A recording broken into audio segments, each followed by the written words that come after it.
Hello, everybody. It is Unit 5, and we are going to cover some great topics this week in terms of budgeting, tracking your spending, making financial goals, and then understanding the basics of financial literacy of budgeting and credit. So, you also have a quiz this week, and hopefully, you'll be reading Chapter 14 and preparing for the Dream Board oral presentation, which is in Unit 6. So let's get started on our PowerPoint. Financial Literacy 101. It is everything that has to do with basic understanding of finances, and we're going to get started. So when we think of money, we sometimes think of, we work, we have a paycheck, we live paycheck to paycheck, but there are other options out there. And if you want to be wealthy, you have to understand financial literacy. So when we think of what is wealth, some people in class, they always say things like, well, being wealthy is being able to, and then you fill in the blank, able to go on vacation whenever you want, able to buy a house, able to save your money, able to not live paycheck to paycheck. Other people say being wealthy or having wealth is having enough money to not worry, to reach your long-term retirement financial goals, and so on and so forth. It's really up to you and what your definition of wealth is, but really it goes into not living paycheck to paycheck and being able to reach whatever financial goals you are setting for yourself. So our question is, how does financial literacy affect your wealth? And as you might know, the more financially literate you are, the more of a potential you have to be wealthy, basically. So what is financial literacy? For the purpose of this PowerPoint, it is the ability to understand finance or money and having the knowledge to make well-informed financial decisions. And so we're going to take a look at some basic information to help us do that in 4 different areas. We are going to take a look at banking, budgeting, future planning, and a little bit about credit. So in terms of banking, there's a lot that goes into it. There's banks like Chase and Wells Fargo and Bank of America, and those are all banks and they're all for profit. Credit unions are not for profit, and they were actually started because minorities couldn't open bank accounts a long time ago in this country. Bank accounts were only for people who had land and people who had money and generally were Caucasian. So credit unions, the history of the credit union is that minorities wanted to have home loans and car loans and things like that and places to keep their money. And so credit unions were formed for that reason.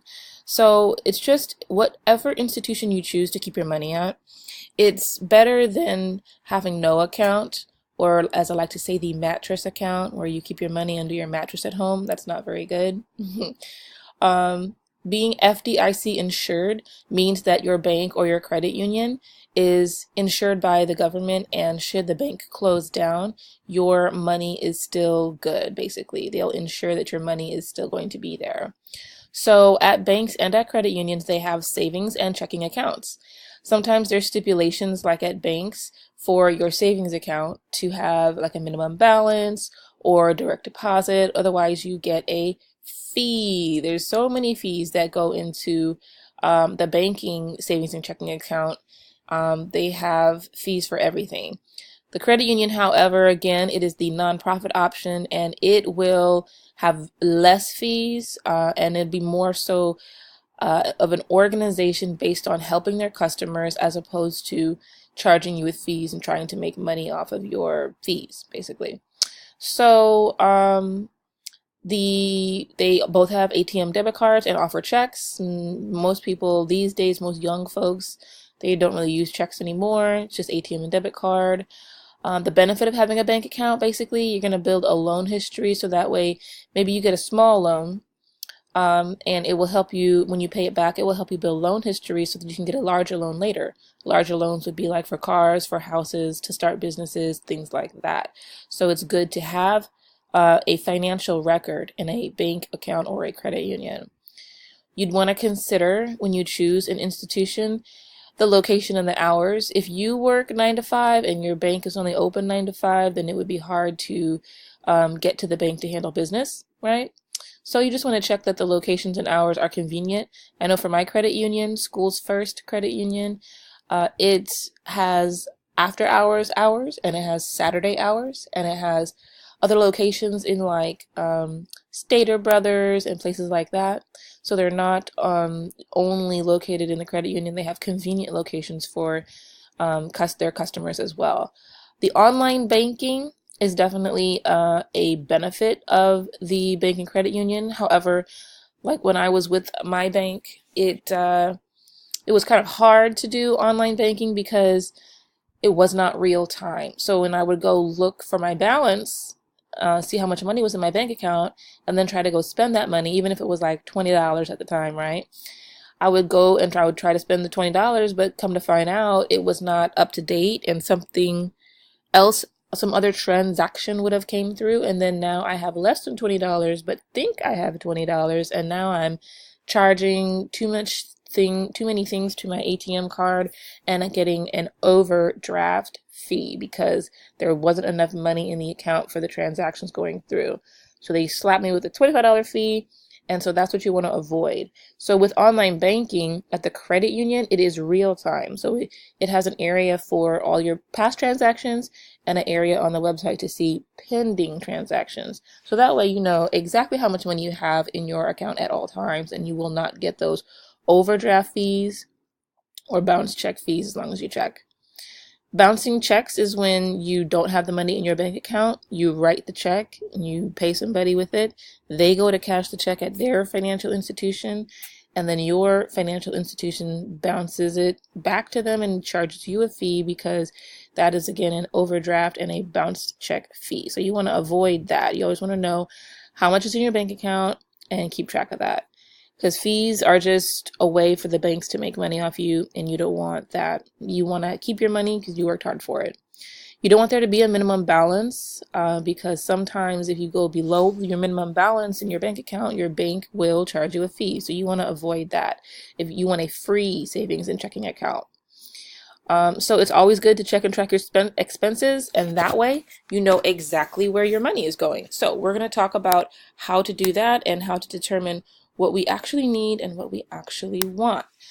So when we consider budgeting, and we have our little piggy here, and we cut him up into little pieces, we have money for bills, saving, retirement, giving away, rainy day, car, house, blow. And I hope blow is just blow like having fun, not blow like drugs, right?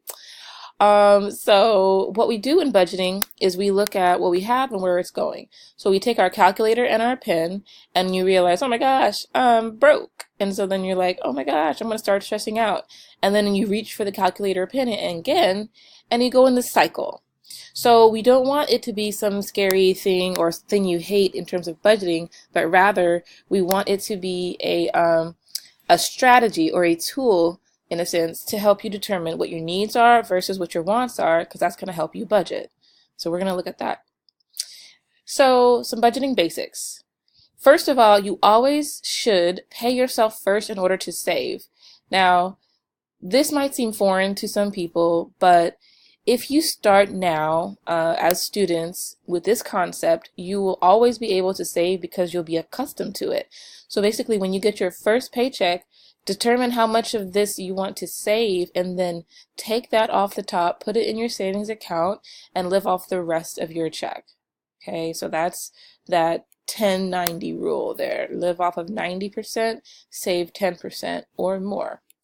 You'll have two different types of expenses, fixed and variable.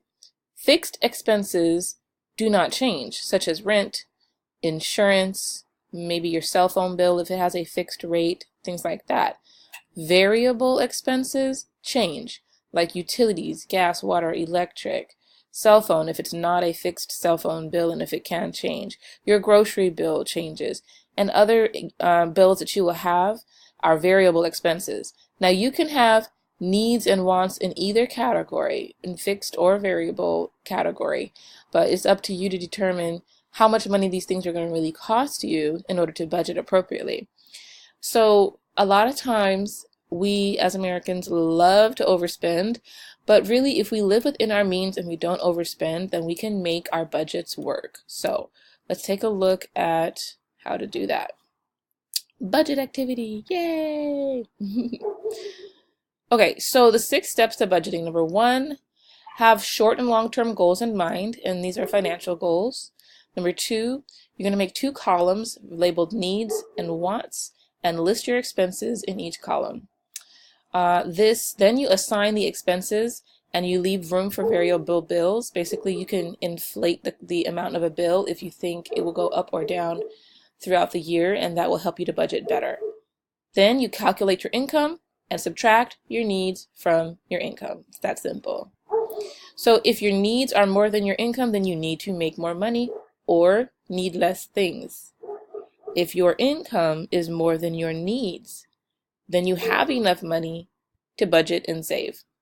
And remember, the 1090 rule is always pay yourself first to save. So our sample budget here, according to our steps, we have our short and long-term goals in mind up here. Our short-term goal is to save $200 for car registration over the next 3 months, and our long-term goal would be to save $500 by the end of the year. So we have, like our steps show, our needs and our wants and everything labeled in the appropriate column, and the amounts that those things are as well. Our income, according to this sample budget for this sample student, is $950 a month from their paycheck and from state aid. So when we subtract the income minus the needs, there's $55 left over. That's because we want to save $20, rent's $400, car and just $100, insurance $75, food, cable, utilities, cell phone, gas. This is someone who's probably living with somebody, like on a roommate basis, sharing expenses. So how many months will it take to meet the short-term goal stated above?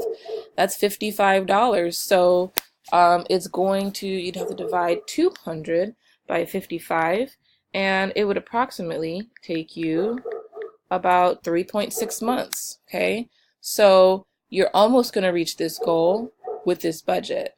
Now, saving $500 over, let's see, this one right here says, considering the month, will this budget work for meeting the long-term goals stated above? The question is, will you be able to save $500 by the end of the year? So you would, let's see, right now it is fall semester, so it is September, and that's October, November, December. That's only 3 months to the end of the year. So no, this budget will not work for our short or our long-term goals. So basically, what you would do is look at this side of the category over here and see what you could change in order to meet the goal, the short-term goal, or to maybe change the months and the term of the long-term goal. So you'd look at your budget and you'd say, what could I change over here? Is cable really a need or is it more a want? And I've even had some students say, well, if you live close to campus and you work close to campus, you could probably get away with not having a car or insurance, and that would save $175 plus these $75 for gas. So for those who that's not feasible for, then you'd have to look at other options, or just realizing that your budget is going to take you a lot longer to get to your goals. So that's how you look at your needs and your wants, and also how you remember that you have these rules. If your needs are more than your income, then you need to make more money or need less things, okay? And then if your income is more than your needs, then you have the money to save and budget, even if it doesn't feel like it. You just have to sit down and make it happen. So that's a little bit about budgeting. We are going to go into credit in a moment. And I'm going to upload it as a separate PowerPoint so that these files stay small on Canvas and then nobody has a problem downloading them if they want to. So I will upload a second video and we will take it from there.